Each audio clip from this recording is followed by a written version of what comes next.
Business ikuyenda bwanji poti dziko lindela vota kwambli on a daily tikuluza fans kaya chaka chino zititela bwanji musinje wathu amuloza siku linalilonse tikuchosa mitembo yosachepera 15 16 17 siku linalilonse moti mmene zili tumangoyika basi palibenso zoti anthu abwera zaone nkhope fasi tuma zoti azibale awo ali kuti kumene mitembo ichokera sizoti kuchokera muzi wake uti kwati zoti mitembo yonseyi kuchokera mu dera lino la Mulanje Limbuli fasi ndiye wathu amuloza wayambira muno mu Mulanje Limbuli wathiranso muno mu Mulanje Limbuli. Ife tukupempha boma litithandize mavuto tinawo kunoko sikuti ndi azakudya zokha ayi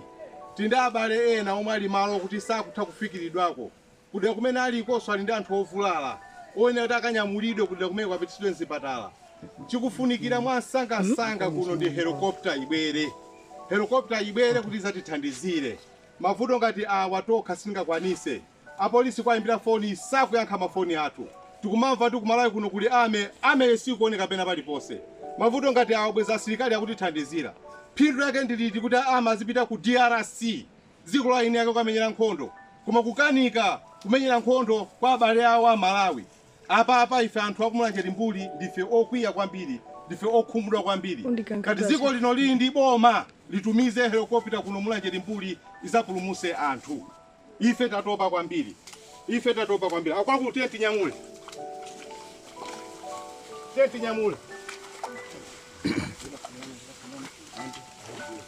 boma lo likumva kumene liliko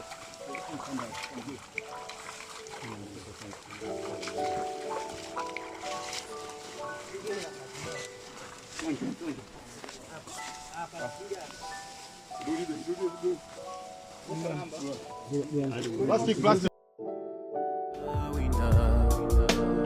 koma pompano tikumana mwina tingo tisamala